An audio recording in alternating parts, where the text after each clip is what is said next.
कई बार भगवान हमारे रिश्ते खुद तोड़ देता है ताकि कोई हमारी जिंदगी खराब ना कर सके।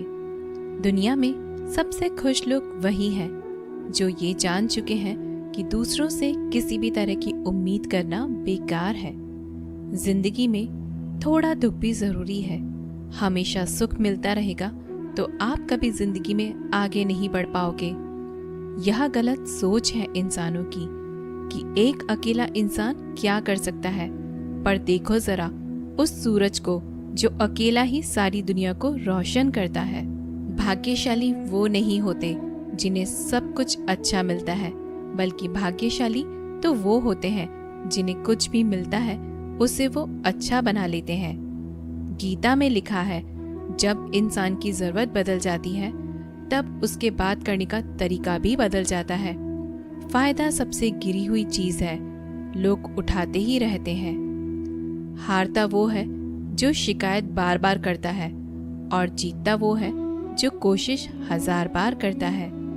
जिस इंसान को हम बेहद प्यार करते हैं वही इंसान हमारा सबसे ज्यादा फायदा उठाता है, क्योंकि वो इंसान जानता है कि हमारी कमजोरी क्या है।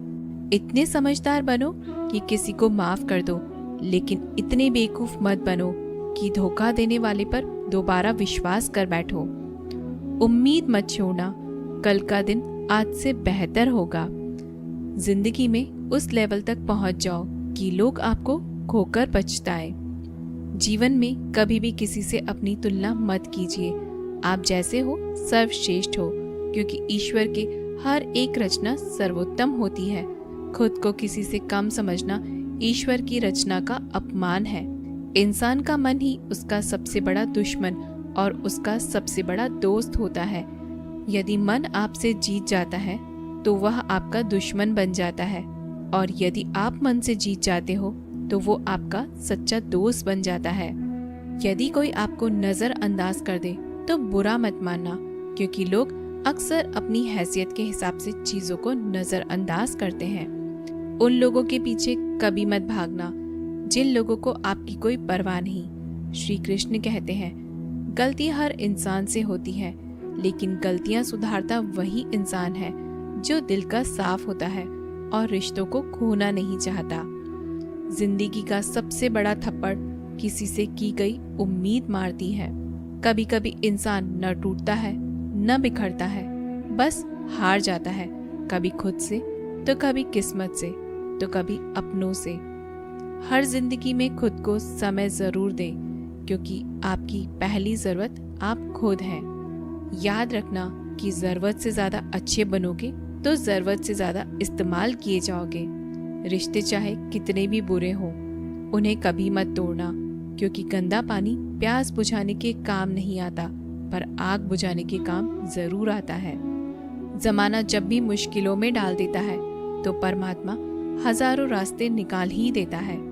विश्वास करने वाले से ज्यादा बेवकूफ विश्वास को तोड़ने वाला होता है, क्योंकि वह सिर्फ एक छोटे से स्वार्थ के लिए एक अच्छे इंसान को खो देता है। भलाई करते रहो पानी की तरह, बुराई खुद ही किनारे लग जाएगी कचरे की तरह। जब कोई समझे ना तो उसे समझने की जरूरत ही क्या है, और जब कोई माने ना तो उसे बताने की ही जरूरत क्या। सच्चे दिल से किसी जरूरतमंद की मदद करके तो देखो। अगर दिल को सुकून ना मिले तो कहना, जिसे जाना है उसे जाने दो। वो अगर आज रुक भी गया तो कल चला ही जाएगा। इंसान को इंसान से दूर कर देने वाली सबसे पहली चीज जुबान है, और दूसरी चीज पैसा है। जिन्हें सपने देखना अच्छा लगता है उन्हें रात छोटी पड़ जाती है, और जिन्हें सपने पूरे करना अच्छा लगता है उन्हें दिन छोटा लगता है। किसी की आदत देखनी है तो उसे इज्जत, और किसी की अगर फितरत देखनी है तो उसे आजादी दो। हर इंसान में कोई ना कोई प्रतिभा जरूर होती है, पर लोग अक्सर इसे दूसरे जैसा बनने में नष्ट कर देते हैं। महंगे इतने भी मत बनो कि लोग तुम्हें बुला न सके, और सस्ते इतने भी मत बनो कि लोग तुम्हें नचाते ही रहें। खामोशियां कभी बेजुबान नहीं होती। कुछ दर्द ही ऐसे होते हैं जो आवाज तक छीन लेते हैं। आजकल के लोग आपकी एक गलती के पीछे आपकी सारी अच्छाइयाँ भूल जाते हैं। जितना लोगों को समझते जाओगे उतना ही अकेलापन और भी अच्छा लगता जाएगा। खत्म हो जाएंगे वो भी रिश्ते जिनसे मिलकर लगता है कि यह उम्र भर साथ देंगे। श्री कृष्ण कहते हैं, अहंकार किसी भी चीज का हो सर्वनाश करके ही छोड़ता है। खाली वक्त में तो हर कोई बात कर लेता है, प्यार तो तब होता है जब कोई आपसे बात करने के लिए अपना सारा वक्त खाली कर दे। सब कुछ ठीक करने का इंतजार करोगे तो बैठे ही रह जाओगे। आप हिम्मत करो, खुद उठो और अपनी जिंदगी में सब कुछ ठीक कर दो। लोग पहचानना ही भूल जाएं, इससे पहले ही अपनी पहचान बना लेनी चाहिए। एक बार एक राजा ने भगवान श्री कृष्ण का मंदिर बनवाया और उसमें मूर्ति की पूजा करने के लिए एक पंडित को रखा। हर रोज राजा अपने मंत्री से कहकर मंदिर में एक माला भिजवाता था और वो पंडित जी वो माला श्री कृष्ण की मूर्ति को चढ़ाते थे। उसके बाद राजा जब दर्शन करने के लिए आता था तो पुजारी वो माला भगवान की मूर्ति के ऊपर से निकालकर राजा के गले में पहना देता था। ऐसे कई सालों तक चलता रहा और पंडित जी अब बूढ़े हो चुके थे। एक दिन राजा की तबीयत खराब हो गई। उसने अपने सेवक को कहा कि तुम जाकर पंडित जी को माला दे आओ और उनसे कहो कि आज मेरी तबीयत खराब है, मैं आज मंदिर नहीं आ सकता, तो प्रतीक्षा न करें। फिर राजा का सेवक वो माला लेकर पुजारी जी के पास गया और पूरी बात बता दी। पुजारी जी ने वो माला मूर्ति को चढ़ाई और सोचने लगे, इतने सालों से ये परंपरा चली आ रही है, लेकिन मैंने कभी भगवान को माला उतारकर खुद नहीं पहनी। शायद आज भगवान की इच्छा है कि ये माला मैं पहनूं, इसलिए भगवान ने आज राजा को नहीं भेजा। इसलिए आज अच्छा मौका है, यह माला मैं निकालकर खुद पहन लेता हूँ। फिर उस पंडित ने भगवान की मूर्ति से माला निकालकर खुद पहन ली।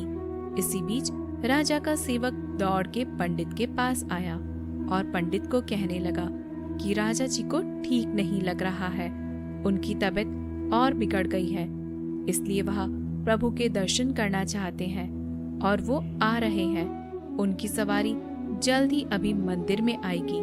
उन्हें लगा कि ये परंपरा कहीं टूट न जाए, इसलिए वो आज मंदिर में भी आ रहे हैं। जब पंडित जी को ये पता चला तब उन्होंने फटाफट से माला अपने गले से उतारी और जाकर के फिर से भगवान की मूर्ति को चढ़ा दी।